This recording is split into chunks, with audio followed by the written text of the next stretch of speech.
12वीं सदी का ज़माना, जब क्रूसेडर्स ने मुस्लिम इलाकों पर अपने बहुत से किले बनाकर उन्हें मजबूत कर दिया था। इनमें से एक था एडेसा का किला, जो उनका सबसे पुराना और मजबूत किला था। मगर 1144 में एक मुस्लिम हुक्मरान उभरा जिसका नाम था इमादुद्दीन जंगी, और उन्होंने वो कर दिखाया जो उस जमाने में नामुमकिन लगता था। इमादुद्दीन जंगी एक वक्त पे सल्जूक सल्तनत के अंडर एक मातहत हुक्मरान थे, लेकिन उन्होंने अपने स्किल्स और स्ट्रेटेजिक जीनियस से अपने आप को एक ताकतवर हुक्मरान के तौर पर साबित किया। जब उन्होंने 1127 में मूसल की गवर्नरशिप संभाली थी, 1127 में सल्जूक सल्तनत के सुल्तान महमूद II ने इमादुद्दीन जंगी को मूसल का गवर्नर बनाया, क्योंकि इमादुद्दीन जंगी की मिलिट्री स्किल्स और वफादारी की ज़रूरत थी। इमादुद्दीन जंगी ने सिर्फ मूसल का कंट्रोल हासिल नहीं किया, बल्कि अपनी मिलिट्री और इंतजामाती महारत के जरिए उससे एक आज़ाद और एक ताकतवर रियासत में तब्दील कर दिया, जो बाद में जंगीद डायनेस्टी कहलाया। इमादुद्दीन जंगी का सबसे बड़ा चैलेंज था एडिसा, जो सलीबियों का सबसे पुराना और मजबूत किला था। ये किला 1198 में सलीबियों के कब्जे में गया था। इस वक्त सलीबियों ने अलग अलग किंगडम्स और स्टेट्स बनाए थे, जिनमें से एक था काउंटी ऑफ एडिसा, जो सलीबी रियासतों में सबसे पुराना और मजबूत किला था। ये शहर स्ट्रेटेजिक और मजहबी दोनों मामलों में उनके लिए बहुत ज़रूरी था। इमादुद्दीन जंगी ने अपनी मिलिट्री लीडरशिप और होशियारी के जरिए एक स्ट्रेटेजिक प्लान बनाया। इमादुद्दीन जंगी ने जासूसों का इस्तेमाल करके सलीबियों के अंदर के टेंशन और वीक पॉइंट्स का फ़ायदा उठाया। इससे उन्हें एडिसा पर हमला करने का एक परफेक्ट मौका मिला। 1144 में इमादुद्दीन जंगी ने एडिसा का मुहासरा शुरू किया। ये मुहासरा लगभग 4 हफ्तों तक चला। नूरुद्दीन जंगी, जो इस वक्त अपने वालिद के साथ मिलिट्री कैंपेन में शामिल थे, उन्होंने अपने सिपाहियों को न सिर्फ तैयार किया बल्कि उनके जज्बे और हौसले को भी बढ़ाया। अपने वालिद के स्ट्रेटजी को समझते हुए नूरुद्दीन जंगी ने मैदानी जंग में एक अहम किरदार अदा किया और इस मुहासरे को कामयाबी तक ले जाने में अपनी जिम्मेदारी निभाई। इमादुद्दीन जंगी की फोर्सेस ने बेशुमार मिलिट्री टैक्टिक्स का इस्तेमाल किया और सलीबियों की किलाबंदी को तोड़ दिया। जब सलीबियों ने अपनी सप्लाई लाइन्स को खो दिया तो वो मुश्किल में आ गए। 24 दिसंबर 1144 को इमादुद्दीन जंगी की फोर्सेस ने एडिसा की दीवारों को तोड़कर ये शहर वापस मुस्लिम कंट्रोल में ले लिया। ये जीत इमादुद्दीन जंगी और उनके बेटे नूरुद्दीन जंगी के लिए एक लेगेसी का आगाज था। नूरुद्दीन जंगी ने अपनी वालिद की लीडरशिप के नीचे अपनी मिलिट्री स्किल्स को बेहतर बनाया।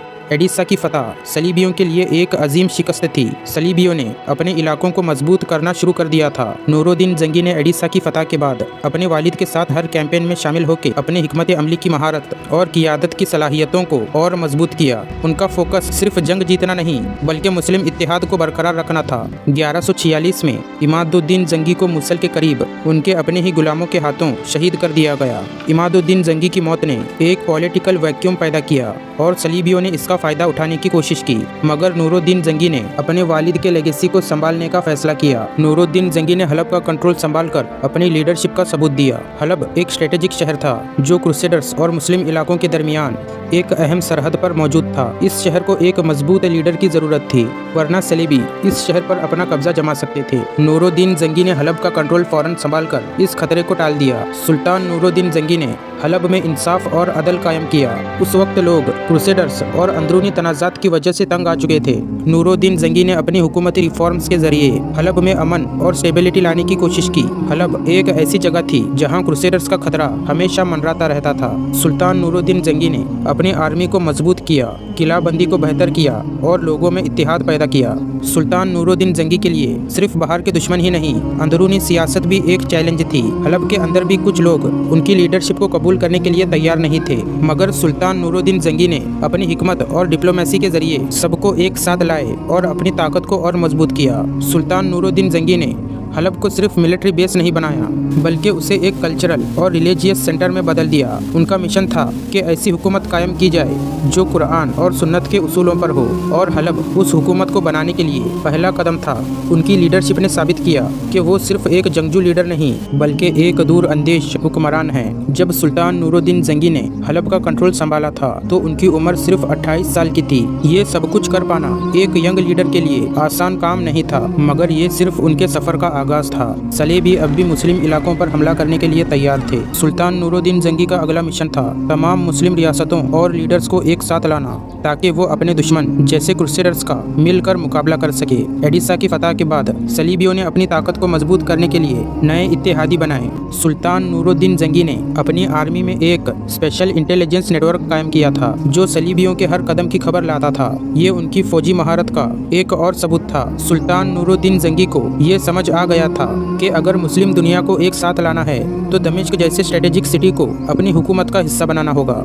मगर दमिश्क में उस वक्त एक अलग मुस्लिम रियासत थी जो सलीबियों के दबाव में थी। दमिश्क के हुक्मरान सलीबियों के साथ समझौता करने पर मजबूर हो गए थे ताकि अपना वजूद बरकरार रख सके। सुल्तान नूरुद्दीन जंगी ने इस सूरत हाल को देखते हुए दमिश्क के लोगों को अपने साथ मिलाना शुरू किया।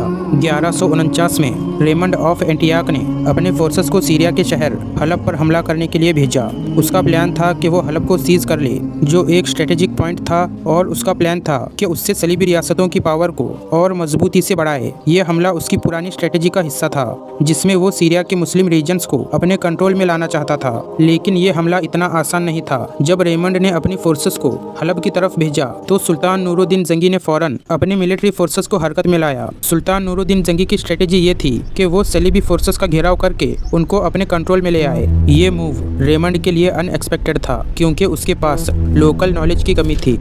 रेमंड ने हलब का मुहासरा शुरू किया लेकिन सुल्तान नूरुद्दीन जंगी ने इसका फ़ायदा उठाया। उन्होंने अपनी फ़ौज को ऐसे पोजीशंस में डाला जहां से वो रेमंड के फोर्सेस पर आसानी से हमला कर सकते थे। सुल्तान नूरुद्दीन जंगी ने अपने दुश्मन को उनके ही इलाके में घेर लिया और उनका हर तरफ से रास्ता बंद कर दिया। रेमंड के लिए ये हालात नाकाबिले बर्दाश्त हो गए। रेमंड की सप्लाई लाइन्स कट गए और उसकी आर्मी को रसद और फौज की मदद की कमी हो गई। रेमंड ने अपने प्लान्स को फेल होते देखा और हलब से अपनी फौज को वापस बुलाया। सुल्तान नूरुद्दीन जंगी की फोर्सेस ने रेमंड को पूरी तरह से हलब से वापस भगा दिया। सुल्तान नूरुद्दीन जंगी की ये जीत न सिर्फ उनकी मिलिट्री लीडरशिप को मजबूत कर गई बल्कि उनकी इलाकाई ताकत को भी मजबूत किया। 1154 में सुल्तान नूरुद्दीन जंगी का नाम पूरे शाम और उसके आसपास के इलाकों में मशहूर हो चुका था। सुल्तान नूरुद्दीन जंगी का अगला मकसद था दमिश्क जो उस वक्त काफ़ी कमज़ोर था। दमिश्क का हुक्मरान मुजीरुद्दीन अबक जो सलीबियों के साथ इत्तेहाद बना चुका था। दमिश्क के लोग जो अबक की लीडरशिप से खुश नहीं थे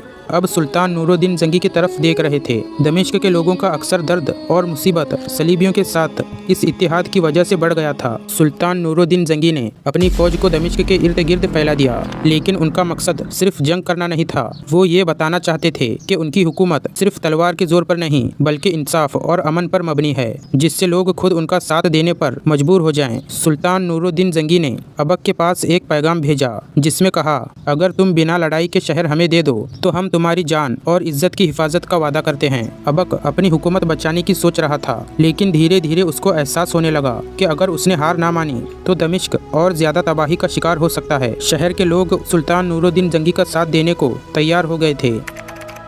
अबक ने शहर को सुल्तान नूरुद्दीन जंगी के हवाले कर दिया और इस तरह सुल्तान नूरुद्दीन जंगी ने बिना किसी बड़ी जंग के दमिश्क को अपने हुकूमत में शामिल किया। ये उनकी सियासी और मिलिट्री हिकमत अमली की एक नई मिसाल थी। दमिश्क को फतह करने के बाद अब सुल्तान नूरुद्दीन जंगी की नज़र थी बनियास के तरफ जो क्रूसेडर्स के कंट्रोल में था।